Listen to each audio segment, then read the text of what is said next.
सियासत के गलियारों में इन दिनों हरियाणा विधानसभा 2024 की चर्चा जोरों पर है। वैसे तो मुख्य मुकाबला कांग्रेस और भाजपा के बीच माना जा रहा है, पर जेजेपी, इनेलो और आम आदमी पार्टी यानी कि आप के अलावा निर्दलीय उम्मीदवारों को लेकर भी चर्चाएं जोरों पर हैं।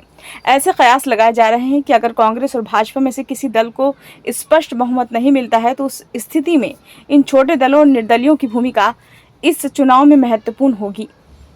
इस बीच दिल्ली के मुख्यमंत्री अरविंद केजरीवाल अब तिहाड़ से बाहर आ गए हैं। इस साल मार्च में ईडी ने केजरीवाल को दिल्ली शराब नीति के मामले में गिरफ्तार किया था। इसके बाद सीबीआई ने भी जून में सीएम केजरीवाल को तिहाड़ में ही गिरफ्तार कर लिया था।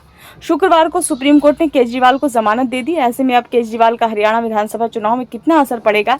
2019 के हरियाणा विधानसभा चुनाव में आम आदमी पार्टी 46 सीटों पर लड़ी थी, मगर पार्टी एक भी सीट नहीं जीत सकी। हालिया लोकसभा चुनाव में पार्टी को 3.9% वोट मिले थे।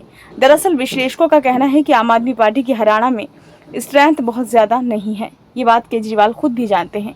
पिछली बार जब चुनाव हुए थे तो उनको 5% वोट मिले थे, और इस बार जब कांग्रेस के साथ गठबंधन का विचार हो रहा था तो शुरू में आम आदमी पार्टी ने खुद 10 सीटें मांगी थी और कांग्रेस उनको केवल 5 सीटों का ऑफर दे रही थी।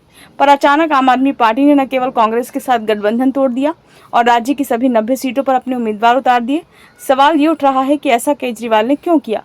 क्या आम आदमी पार्टी ये भाजपा के कहने पर कर रही है ताकि कांग्रेस के वोट काटे जा सके?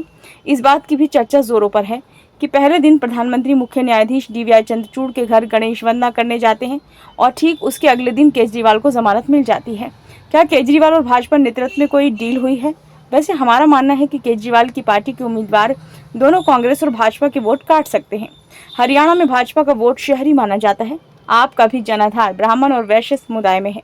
केजरीवाल खुद वैश्य समुदाय से आते हैं, इस लिहाज से तो आप भाजपा के शहरी वोट काटेगी, पर ऐसा नहीं कि कांग्रेस को इसका नुकसान होगा, उनके भी वोट काट सकती है। कहा तो ये भी जा रहा है कि केजरीवाल को ज्यादा चिंता अगले साल फरवरी में होने वाले दिल्ली चुनाव की है।